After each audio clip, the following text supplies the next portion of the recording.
So therefore, whoever of you does not give up all their possessions cannot be my disciple. The cross is not an optional part of being a Christian. We are confronted today with what sounds like a harsh teaching from the mouth of Jesus.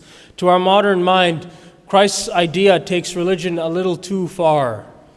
A modern mind wants a little bit of religion because it's a good thing, but thinks it's definitely possible to overdo it, and definitely crazy. Our modern mind wants to place Jesus among our list of friends on Facebook, or even among the list of things that we do in our lives, but not at the center of our lives. In order to justify this, we make excuses constantly. Without realizing it, we hear Jesus tell us that the cross is not optional, and we flinch at the cost. Jesus understands that instinct and encourages us today to count the cost, just like a builder would before he builds his tower, or a king before he goes to war, just like you would have if you bought a house. So let's count the cost, both of not being a disciple and being a disciple. First, the cost of not being a disciple. By not being a disciple, it means that we have chosen something else to replace God in our lives. We try to replace God with all kinds of things: entertainment, pleasure, finances, our own possessions, even our family and friends. Anytime we place literally anything and everything that is not God before God, we replace God. Each of these things, these second-place things, will always break and destroy itself. If you put a second-place thing first, you will lose not only the first-place thing, which is God, but also the second-place thing that you make your God. Think about that. If you were to spend the rest of today eating your favorite candy or chocolate bar, let's say you got a huge bag of Smarties that you started as soon as you got home. At some point today, you will get no enjoyment out of eating Smarties. What brought you great joy in the first few bites will have shriveled, and you may even fool yourself into thinking that it tastes awful, that you don't like it.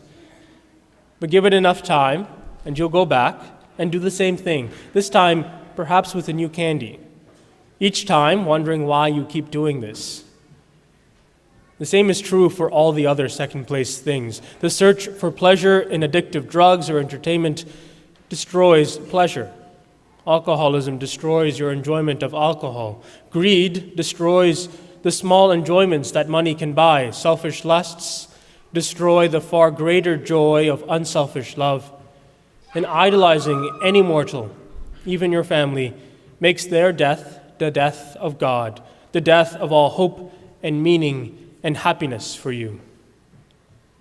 Jesus is not a tyrant. When he asks us to give up all our possessions to be his disciple, he knows the secret of happiness and of misery, of freedom and of slavery. It is for our own good that he warns us against worshiping idols. It is for our own good that he advises us to give up all our possessions and avoid putting anything other than God first in our lives. Take this in. Even Jesus himself did not worship himself. He worshiped the Father. Anxious and constantly searching for happiness while increasingly tiring of that search, the cost of not choosing to be a disciple is actually quite extraordinary. Okay, so what is the cost of being a disciple? I'm not going to sugarcoat this. It's costly to be a disciple of Jesus. Jesus wants you to recognize that in today's gospel. The cross is not an optional part of being a Christian. The cross is a shocking image that has lost its shock value to the modern mind. We see the cross everywhere. We wear it as our jewelry.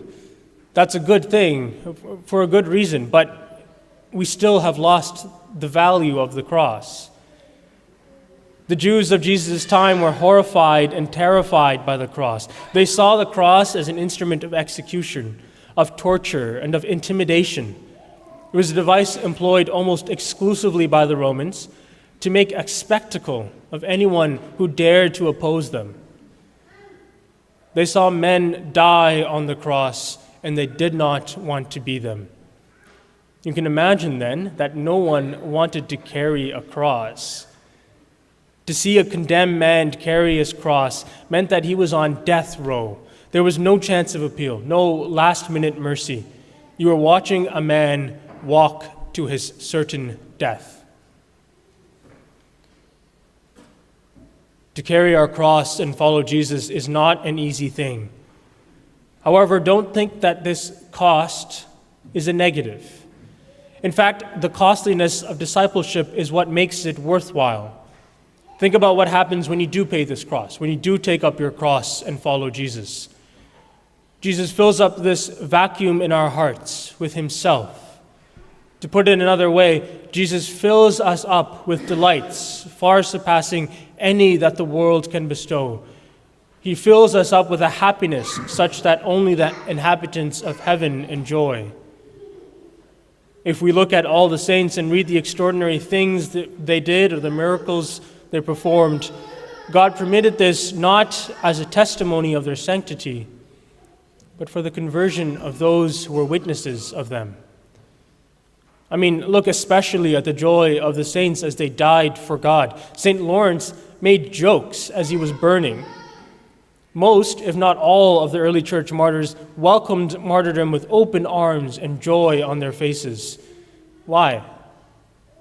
Because there is a great and unimaginable joy in putting God at the center of our lives. There is a great and unimaginable joy in becoming a disciple of God. It may be costly to be a disciple, but you cannot think that it was not joyful. When we make Jesus our absolute Lord, he will send us back to our possessions and our families with far greater love, with a far greater appreciation for them, but also a detachment and a readiness to give them away if he wills it. The cross is not an optional part of being a disciple.